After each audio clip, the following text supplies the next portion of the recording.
ہر آدمی کہتا ہے، ہر مسلمان کہتا ہے میں اللہ کا بندہ ہوں. اللہ تعالیٰ کنہیں اپنا بندہ فرماتا ہے؟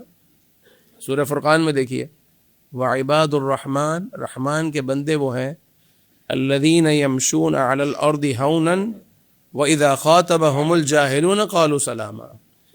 رحمان کے بندے وہ ہیں جب لوگوں سے ملتے ہیں، جب چلتے ہیں تو بڑا ان کی طبیعت میں نرمی ہوتی ہے. آپ دیکھیں گے کچھ لوگوں سے ملیں گے، آپ کو مل کر مزہ آ جائے گا. ہاتھ ملائیں گے تو ان کا مصافحہ کرنا آپ کو کبھی نہیں بھولے گا. ان کے ساتھ بیٹھیں گے تو ان کی نشست کو آپ نہیں بھولیں گے، کیونکہ ان کی طبیعت میں نرمی ہے. اور یہ میرا قرآن چاہتا ہے، یہ ہمارا پروردگار چاہتا ہے. میرے آقا صلی اللہ تعالیٰ علیہ وسلم کے پاس جب کوئی آتا بات کرنے کے لیے، تو آپ صلی اللہ علیہ وسلم بات سننے کے لیے صرف کان اس کی طرف نہ کرتے، نہ صرف چہرہ کرتے، بلکہ آپ صلی اللہ علیہ وسلم اس کی گفتگو سننے کے لیے اپنا سینہ مبارکہ اس کی طرف پھیر دیا کرتے. اتنی نرمی مزاج میں، اتنی نرمی، اتنی اٹینشن، یہ ہمیں ہمارا دین سکھاتا ہے. یہ مصطفیٰ کریم علیہ السلام کی ذات ہمیں سکھاتی ہے. وَإِذَا خَاطَبَهُمُ الْجَاهِلُونَ قَالُوا سَلَامًا. اور جب جاہل کبھی آمنا سامنا ہو جائے تو اس سے سلام اعراض کرتے ہیں، السلام علیکم کہہ کے نکل جاتا ہے. تو آج ہمیں لوگ ملتے ہیں، سوشل میڈیا پہ اس کا بہت زیادہ ہے.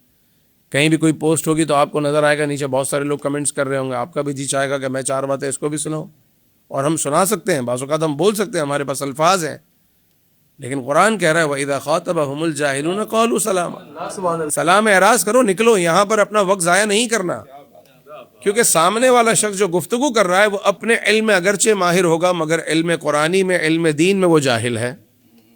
اگرچہ اپنے آپ کو فلاسفر کہتا ہو، اپنے آپ کو وہ ڈاکٹر کہتا ہو، اپنی فیلڈ میں ہو سکتا ہے کہ وہ جانتا ہو، مگر دین کے معاملے میں، قرآن کے معاملے میں، حدیث کے معاملے میں اگر وہ جاہل ہے تو اصول ہے کہ وَإِذَا خَاطَبَهُمُ الْجَاهِلُونَ قَالُوا سَلَامًا. سلام اعراض کر نکل جاؤ.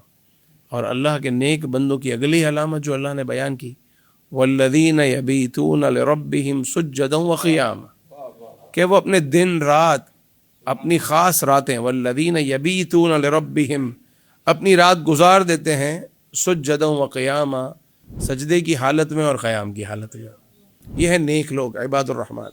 میں کہوں میں اللہ کا بندہ ہوں، اللہ فرمائے بندہ وہ ہے جو بندگی کرے. تو بندہ تو ہے، بندگی کہاں ہے؟ بندہ کہے کہ میں ملازم ہوں اور ملازمت ہی نہ کرے. بندہ کہے میں فلاں جگہ پر جاب کرتا ہوں، کام پر ہی نہ جائے. آپ کہیں گے وہاں کام کرتا ہے. ایک شخص کہے میں میڈیا میں کام کرتا ہوں، آپ میڈیا میں نظر تو نہیں آتے. ہم اللہ کے بندے ہیں تو بندگی میں کہاں نظر آ رہے ہیں؟ یہ دیکھنا ہے. دیکھیں فرائض و واجبات تو ادا کرنے ہیں، لیکن رات کا ایک حصہ ایسا ہو کہ جس میں بندہ اپنے پروردگار عز و جل کی بارگاہ میں تنہا ایک بار دن میں ضرور حاضری دے. دیکھو فرضوں میں تو حاضری دینی ہی دینی ہے.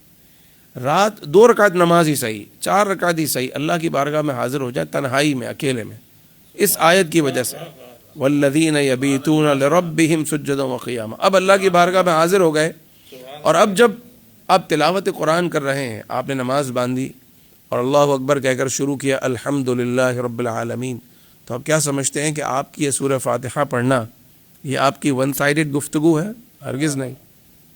حدیث قدسی ہے، جب بندہ کہتا ہے نا الحمدللہ رب العالمین، تو اللہ تعالیٰ اسی وقت جواب ارشاد فرماتا ہے. اور اللہ کہتا ہے حمدنی عبدی، میرے بندے نے میری حمد کی ہے.